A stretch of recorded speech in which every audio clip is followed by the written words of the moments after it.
Hari ni kita nak cerita pasal MotoGP testing di Buriram, Thailand dengan 2B Performance. Yang baru dengan channel ni, aku nerd rider yang obses dengan racing motor. Kemas 100 profesional. Walaupun aku kerja ni biasa-biasa amatur je, tapi equipment tersusun macam ni, macam tim MotoGP. Alamak. Yamaha punya struggle dekat Sepang nampaknya bersambung lagi dekat Buriram, Thailand. Bukan bersambung je, nampak macam lagi teruk pun ada. Fabio Quartararo memang frust gila-gila dengan M1 V4 yang baru ni. Pada satu sesi nampak dia bagi jari F dia dekat motor. Mengingatkan kita dekat Marc Marquez beberapa tahun lepas. Beberapa bulan sebelum dia umumkan dia nak pindah ke Ducati, bila dia bagi F dekat motor dia juga. Masa tu Honda RC213V. Jadi nampak macam situasi ni lebih kurang sama dengan cerita Quartararo nak pergi ke Honda tu, dengan cerita Marc Marquez dulu yang nak ke Ducati beberapa bulan sebelum tu dia bagi F dekat motor dia. Sekarang Quartararo pula. Tapi frust Quartararo tu, dia punya base tu kuat. Dia kata memang jentera M1 V4 tu alami macam-macam masalah dekat Thailand ni. Dah lah tak laju, lepas tu ada banyak masalah teknikal, dia kena masuk dalam pit. Quartararo punya kesimpulan, Yamaha ni kena ada beberapa bulan lagi nak ready untuk race. Beberapa bulan lagi tau nak ready nak race. Padahal race pertama minggu ni je. Oleh sebab diorang punya performance tu teruk sangat. Quartararo kata power tak ada, lepas tu grip pun tak ada, lepas tu nak tukar arah pun susah. Nampak macam Yamaha ni kehilangan segala-galanya. Kalau jentera M1 Inline 4 dulu, sekurang-kurangnya front end diorang tu sedap. Tapi dengan jentera V4 ni, kelebihan front end tu pun tak ada. Lepas tu kelebihan V4 macam dekat jentera lain pun tak ada. Kita tengok dekat sini, timing Quartararo yang paling laju sekali 1 minit 29. Tapi 1 saat lebih slow daripada rider terlaju dekat depan sekali. 1 saat 1 lap adalah sangat besar dia punya gap ni. Untuk race simulations yang dibuat pada hari kedua, maknanya diorang simulate race lah. Kalau race 27 lap, diorang buat 27 lap direct. Jadi kita tengok dekat sini, Fabio Quartararo dapat lebih kurang 1 minit 30, tapi dah CP 131. Maknanya lebih kurang 1 saat tertinggal daripada leader. Tapi Jack Miller dia jadi last sekali. Dia punya average ialah 1 minit 32 saat. Alex Rins pun 1.31 je. Jadi nampaknya Yamaha mulakan musim 2026 ni dengan duduk tangga yang bawah sekali. Apatah lagi Toprak yang rookie. Bila kita tengok catatan masa dia hari kedua, best lap dia 1.30.7 yang terakhir sekali. Piro ni kita tak payah kira lah sebab dia ni test rider je. Jadi Yamaha nampaknya memang dalam masalah yang besar untuk musim 2026 ni. Rider ayam tambatan nampaknya macam nak angkat kaki. Jentera yang ada sekarang ni tak boleh support rider yang ada sedia ada untuk buatkan dia orang kompetitif dekat depan. Mungkin ini ialah hasil daripada fokus yang berbelah bagi panjang musim tahun lepas. Yalah, bayangkan kalau kita letakkan Yamaha dekat sebelah Honda, dua pengeluar yang sama-sama tengah nak naik ni. Honda cuma tumpukan perhatian dekat satu jenis jentera, dan juga kita jangan lupa tim yang sama juga sedang bersedia untuk sediakan jentera tahun 2027 nanti. Tapi untuk Yamaha, diorang terpaksa bahagikan kepada 3 objektif. Satu, nak sediakan jentera untuk tahun 2027. Lepas tu nak improve pula jentera inline 4 sedia ada. Lepas tu nak pula sediakan jentera M1 V4. Jadi bayangkan orang yang nak periksa lah satu student yang kena study satu subjek aja berbanding dengan satu lagi student yang terpaksa study 2 subjek. Mestilah student yang satu subjek tu boleh lagi fokus kan. Jadi Quartararo cakap sebab performance ni tak elok, tak ada 2 run berturut-turut yang dia buat menggunakan jentera yang sama. Maknanya sentiasa diubah. Dah buat run, masuk, tukar ni, tukar tu, cuba untuk improve. Lepas tu keluar, buat run, masuk dalam pit, tukar lagi macam-macam. Mungkin swing arm ke apa ke, tapi result tu tak keluar. Yelah, race pun minggu ni. Apa je perubahan besar yang boleh dibawa dalam masa seminggu? Jadi peminat Yamaha masih lagi kena bertabah. Orang kata kalau minat tu biar minat masa bangun, masa jatuh semua kena minat. Jangan masa menang aja kau sokong. Kalah pun kena sokong juga. Barulah fans yang sejati. Cumanya kita boleh expect tahun ni Yamaha mungkin akan struggle teruk. Fabio Quartararo nampak macam tema purple tahun ni. Cuma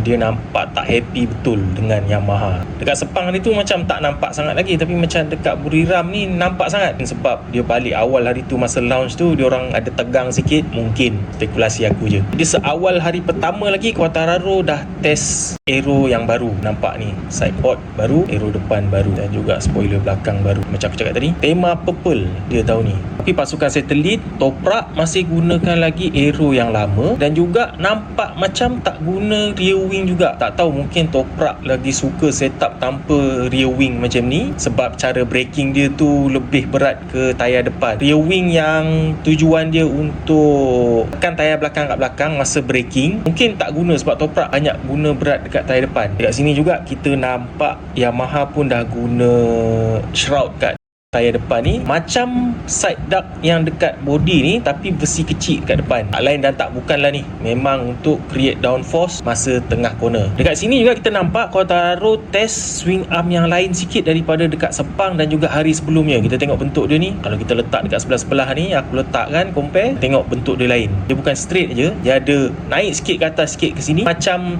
hybrid antara swing arm KTM dan juga swing arm standard Yamaha. Pada hari kedua kita tengok Toprak guna fairing dengan aero yang baru, tapi tetap tak ada winglet pada bahagian belakang. Menarik untuk kita tengok adakah Toprak akan gunakan setup ni untuk race sepanjang tahun ni. Satu shot yang cantik Quartararo di atas sebuah Yamaha M1 V4, tapi kemungkinan besar tahun ni tahun terakhir kita akan nampak pemandangan macam ni. Ini ialah momen Quartararo bagi F dekat jentera dia, sama macam Marc Marquez buat sebelum pindah pasukan tahun lepas. Lepas tu kita nampak shot dia dalam pit dalam keadaan macam ni. Tak payah terangkan pun kita boleh tahu macam mana dia punya penilaian terhadap YZR M1 yang terbaru sekali ni. Rasanya sekarang ni dalam suasana yang sukar dalam camp Yamaha. Macam yang Quartararo cakap, tak ada satu pun run yang menggunakan jentera yang sama untuk dia buat time attack. Setiap kali dia buat run, dia orang akan cuba benda yang berbeza, sebabnya nak cuba cari kelajuan tu. Sekarang ni macam tertinggal jauh sangat. Jadi bolehlah dikatakan inilah rupa final sebuah Yamaha YZR M1 V4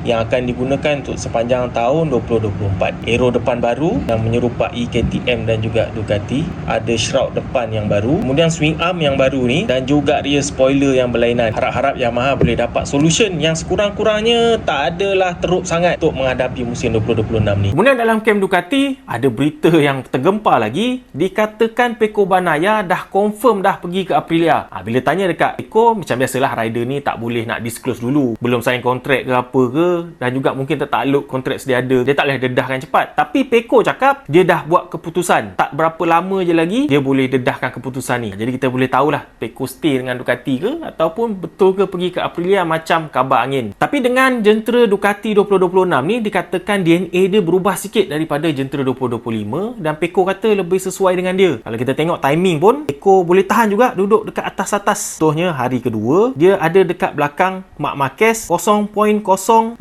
saat je beza dia. Yang paling penting dia duduk dekat depan Alex Marquez. Seteru utama dia daripada tahun lepas kita tengok awal musim, dia fight dengan Alex Marquez untuk tempat kedua. Marc Marquez buat test macam biasa dan alami crash sebanyak 3 kali dekat testing dekat Thailand kali ni. Join sekali dengan adik dia crash. Ducati menyaksikan Marc Marquez dan juga Pecco Bagnaia masih lagi testing aero daripada 2024 ke 2026.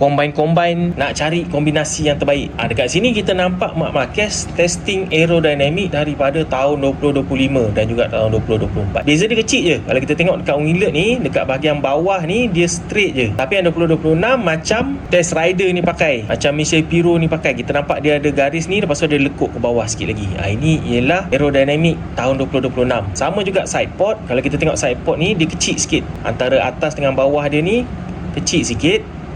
Ini tahun 2025 punya, berbanding dengan tahun 2026 punya lebih panjang daripada sini ke sini. Jadi kita nampak Marc Marquez masih lagi compare antara dua aerodynamic ni. Kita tengok nanti masa restart yang mana satu yang akan Marc Marquez pilih. Kabarnya ialah hybrid antara tahun 2025 dan juga tahun 2026. Ini Pecco yang dikatakan bakal meninggalkan Ducati untuk Aprilia. Kita tak tahu sejauh mana kebenaran berita tu, kita tunggu je lah. Tapi kat sini kita nampak Pecco pun sama. Dia test beberapa unit aerodynamic untuk comparison. Yang Pecco bawa sekarang ni dalam gambar ni ialah full package aerodynamic tahun 2026. Kita nampak side pod ni tinggi, panjang. Lepas tu front wing dia ada lekuk sikit kat sini. Tapi prototype yang diorang bawa dekat Sepang yang lebih panjang menanduk dekat bawah tu tak dibawa dekat sini. Maknanya diorang tak akan pakai. Cara kesimpulannya, Ducati ni kita nampak improve, tapi gap dia dengan Aprilia makin kecil. Nampak macam Aprilia ni boleh cabar dia orang. Ni hari kedua punya keputusan. Kita tengok Marco Bezzecchi dan juga Ai Ogura duduk dekat depan Ducati. Tapi masa dia beza sangat sikit. Ini best lap time ya. Tapi kalau kita tengok race simulation, Ai Ogura punya average lebih baik Aprilia. Ni yang aku cakap kan, Aprilia nampak ada potensi untuk cabar Ducati. Ini Ai Ogura atas satellite team. Marco Bezzecchi selalunya pada race day dia perform lagi baik. Lepas tu kita tengok Jorge Martin pun yang injured hari tu tak test, dah lama tak bawa, pun boleh duduk dalam top 5. Bukanlah biasa-biasa ni. Dari segi catatan masa pun Jorge Martin top 10. Sebenarnya ni aku tak jangka kan. Sebab nampak dia skip test dekat Sepang hari tu. Jadi mungkin dia baru nak biasakan dengan motor lah dekat Thailand ni. Aku jangkakan macam tu. Tapi tengok daripada keputusan ni, nampak macam dia serasi cepat pula. Jadi mungkin pada tahun ni ialah tahun untuk Jorge Martin keluar daripada kelab Mani Bunga. Jika bandingkan Buriram dengan Sepang, kita tengok tak ada beza. Trot depan masih sama, side pod masih sama, front wing yang sama macam Sepang yang baru, dan juga dua option untuk rear wing. Satu yang macam dinosaur Stegosaurus ni, satu lagi ialah spoiler yang betul-betul dah nampak macam spoiler kereta ni, cuma dia lebih kecil lah. Bukan setakat jentera ni nampak lebih familiar dengan rider, menyebabkan rider-rider Aprilia semuanya duduk berada pada kedudukan-kedudukan teratas. Ni ialah Eye Ogura pada keadaan full setup untuk start dengan engaging call shock device depan dan juga belakang. Jadi kesimpulannya, walaupun Aprilia nampak macam tak ada beza daripada testing di Sepang, tapi performance diorang jauh beza kali ni. Honda dekat sini tak memberansangkan sama macam dekat Sepang. Nampak macam so-so je. Mereka kata masalah yang sama macam tahun lepas. Tapi kalau kita nak tengok ranking level Honda sekarang ni, Aprilia sekarang ni macam dah atas sikit daripada diorang, dah lebih hampir kepada Ducati. Lepas tu Honda ni pula bolehlah dikatakan dia sekarang ni bersaing dengan KTM. Dia punya lap time pun sama, dia punya position pun sama. Bila buat race simulation pun dia lebih kurang sama, bersulam-sulam antara Honda dan juga KTM. Jadi mungkin apa yang Honda perlukan ialah rider yang konsisten macam Quartararo. Honda pun ada beberapa jenis aero juga yang diorang compare kan. Chassis dan yang lain tu mungkin juga banyak kita yang tak nampak. Daripada fizikal tentulah aero je yang kita paling senang jelas nampak. Sebagai contoh, ini ialah aero bahagian belakang yang lebih simple pada Johann Zarco, dan ini ialah versi yang lebih bombastik pada jentera Joan Mir. Dia jauh ke belakang sikit, dia panjangkan ekor tu ke belakang. Dekat sini pada jentera Moreira, kita tengok dia punya spoiler dekat rim ni macam dua dalam satu. Satu ialah untuk arahkan angin untuk sejukkan kaliper, dan yang sebelah sini bertindak sebagai spoiler untuk tekan tayar pada atas jalan masa cornering, dan juga satu lagi fungsi menghalakan udara terus masuk ke side pod dekat tepi ni. Yang ini lain sikit daripada pengeluar-pengeluar lain. Bahagian depan nampak sama sebiji macam yang digunakan di Sepang dan digunakan oleh semua rider. Jadi bolehlah dikatakan inilah design yang akan digunakan untuk tahun 2026 ni. Dengan sebuah KTM pula, Pedro Acosta yang hari tu puji RC16 tapi bagi rating rendah, kali ni cakap, dia kata jurang perbezaan antara KTM dengan Ducati masih lagi sangat jauh. Dengan Aprilia macam firm dia punya kedudukan tu, tempat kedua di bawah Ducati. Nampak macam KTM ni dekat kedudukan ketiga, share-share dengan Honda. Inilah yang Pedro Acosta cakap, kesimpulan dia. Pedro Acosta ni pula dikatakan rapat sekarang ni dekat Ducati gantikan tempat Bang Naya yang nak pergi ke Aprilia tu nanti. Tapi jangan spekulat banyak-banyak sangat, kita tunggu je keputusan dia nanti. Ya cakap. Besok tiba-tiba keluar announcement dia stay dengan KTM 2 tahun lagi ke apa. Jentera KTM, Acosta kata dia risau terlalu jauh daripada Ducati.